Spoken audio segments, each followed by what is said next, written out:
Hey, this is Marilyn Gigliotti. Hey, this is Brian O'Halloran. Hey, everybody. My name is Scott Schiaffo, actor best known as the Chulies Gum Guy from the film Clerks. And welcome to Clerks Minute. You're listening to Clerks Minute. And I'm not even supposed to be here today.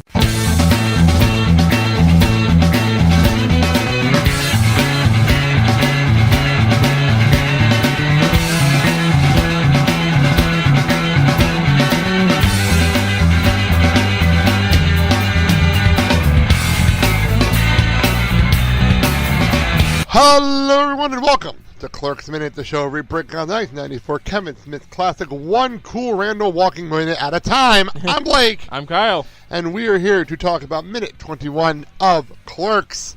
And boy, do we have some fun shit in here, because Randall is here in his good old cockiness. We start with our conversation with the girl in front wanting dental school. And he made it very clear that he's going to get the movie, and they have a $20 bet going on. Yeah. I have a question. Is she not a regular to this video store that he doesn't realize he works there? Probably not. I just realized that. I'm like, wait. Wait a second here. So he wanders over to the Quick Stop, looks at the sign, has the same puzzled look on his face the rest of us do with that sign, and heads in and does the very famous Randall strut walk The thing, Wrangle. whatever this is. That is actually the Wrangle from the Wrangler commercial. Is that what that is? Yes. Do you want to explain that to people that don't exactly know what the strut walk is, that don't think of this? Okay, hold on a second. I gotta find the Wrangler commercial. Okay, yeah, because basically what that is, and I believe they actually say that in the commentary. Randall's walk is inspired by this sort of walk scene in Wrangler commercials at the time here. Yeah. Just a moment. That's fine. But the walk is fantastic, and it's so fucking Randall. I love the fact that he's like, he arches his back and he's strutting like a fucking cock of the walk. I'm like, what the fuck? All right, here. Hold on, let me see if I can. So let's see here. From the 1980 Here Comes Wrangler commercial, I think. Yeah. That you're the sound on for? Oh, I'm seeing this commercial. And yeah, it's actually, what year is this commercial? 1980. And why is he sitting in the chair like he's in Next Generation? Like, what's his name? Next Generation. Oh, like Riker? Riker in Next Generation. That's weird. This is a weird commercial. Why are they playing poker? Because he's a cowboy. Oh my god. What a weird commercial that one was. But yeah, that is the Wrangle. Wow. As a matter of fact, they actually had to get permission Are you kidding me? They had to get permission for that? Well, no, they don't call it the Wrangle in there. Wrangle the final cut, but in the rough cut, if I remember you telling me right, they actually had to get permission to use the brand for that. Okay, that makes sense. That makes perfect sense. So, I just paused on the screen, because I was just wanted to go back to the cigarette conversation. But before we get to that, I did look at the bottom right corner at the World News. Weekly World News. And it says, world's fattest man weds tiniest woman. Well, that's a classic headline right there. What the fuck? That's hysterical. That's fucking funny. I didn't even catch that the first time I paused this. So, we look at the left corner, and before we were looking at the soda prices, which were pretty cool. Here, we have the cigarette prices, because they were covered up earlier. Yeah. And a pack of cigarettes, for those wondering, because we hear it 1,000 times in this movie, in 1994, in New Jersey, was $2.40. Doesn't seem that bad, actually. When you look at it from that perspective, not that bad. Yeah. A carton is $20.80, and 1/100 is $21.30. So I did a little bit of research, and I popped up the 2017 prices for cigarettes. And in New Jersey, it is the 14th highest price for cigarettes in the country. Oh, God. And Wisconsin is the 15th. By the way. Okay, what's the highest? Oh, I'll get to the highest. But New Jersey, today, in 2017, it's $8.55 a pack. You know, I'd be outraged, but then again, considering these are cigarettes and all. In Wisconsin, And you were joking about at Pato, it's $10. Yeah. They overprice them because in Wisconsin the regular price is $8.46. And you asked, what's expensive? Well, there are two here over $13. Yeah. Over $13. There's Illinois, Okay. which in 2017 raised their prices from $11.26 a pack to $13.23 a pack. Yeah. In Illinois. They raised their price almost $2 in Illinois this year. But the highest pricing cigarette, you asked me, Yeah. is in New York. Should not surprise anybody. Yeah. What surprises me is that they're $13.95 a pack. Yeah.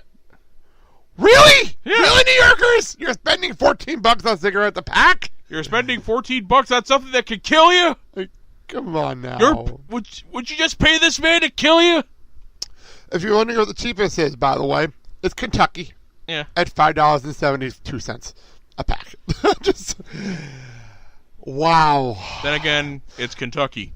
Do you happen to know, out of curiosity, do you know how many packs are in a carton? Not off the top of my head. I haven't bought a carton. I for haven't anybody either in a long time. I'm just curious on the math. I'm curious on the math comparison here. Oh, or I could just look up cigarette carton prices by the state. I could just look that up instead. Thank you, Google. I appreciate that. Makes up for the utterly useless use of you last time.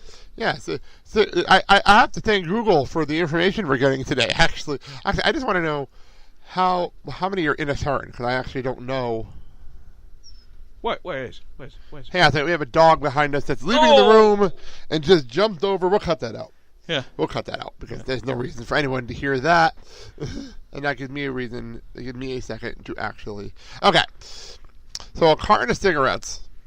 It's 10 packs. 10 packs.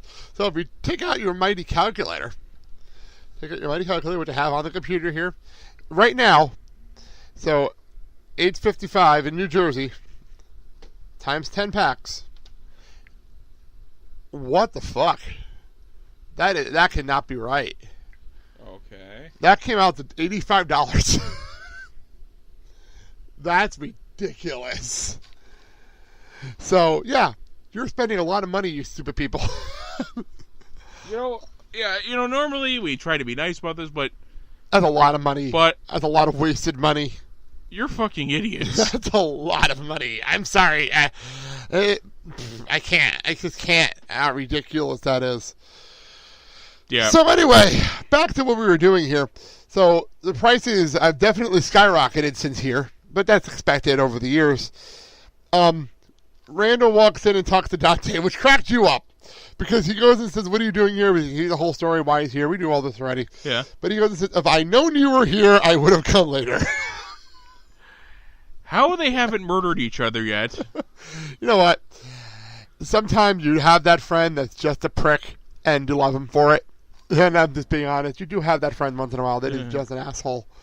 But you can make fun of him. But if someone else makes fun of him, then they're the asshole for making fun of your asshole friend. So let's go with that logic. So Dante hands over the keys to the quick stop. Okay, stop. Keys to RST. I have a whole different problem. Dante hands over the keys to RST as well as 3 movies that people have dropped off to him to return to RST. So like I said, the other two have probably been a lot more patient and polite than Winarski. Winarski, our asshole from earlier, which we do have Randall asking him, why do you smell like shoe polish? Yeah. And his response is, go open the store. We do that. We head out. And he leaves, and he runs into Winowski, which is fantastic. Yeah. That calls back to what I was talking about earlier. You see my keys? Keys. No time for love, Dr. Jones. What the fuck is that reference? What is that reference? That's actually a misquote from Indiana Jones and the Temple of Doom. At one point, Shorty actually says here, hey, Dr. Jones, no time for love. Okay. That makes sense. So he lets himself into the store, and our friendly female that was sitting there looks at him perplexed, like, really? Yeah. You work here? Yeah. Oh, actually, full quote is, hey, Dr. Jones, no time for love. We got company. Okay, that works. That absolutely works. So, when we, as promised, I actually said at the beginning of this, I'd want to play some of the songs from this, and we have a song. We have a song! Da, da, da, da. And in the background music, you're hearing Alice in Chains. Got Me Wrong, straight from the soundtrack, so that's pretty cool. That's pretty damn cool to hear actually Alice in Chains song. It's weird actually seeing really cool bands on the soundtrack actually, because some of these bands I've never heard of, but then you have Alice in Chains, which is probably, besides Soul Asylum, the most well-known band on the soundtrack.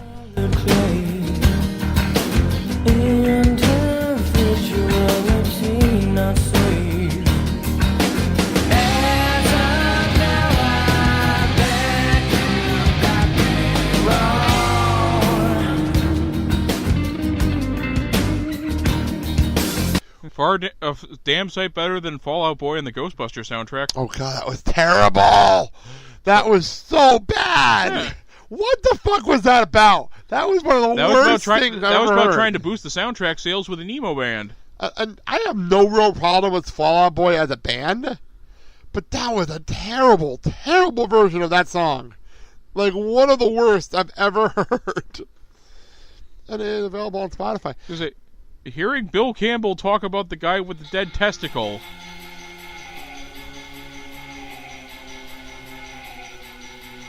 I'm sorry, is the song skipping? It's like that. Oh my god. Oh my god. Fuck you, Fall Out Boy. Oh, Fall Out Boy and Missy Elliott. Okay, fuck you, Fall Out Boy and Missy Elliott. Not you!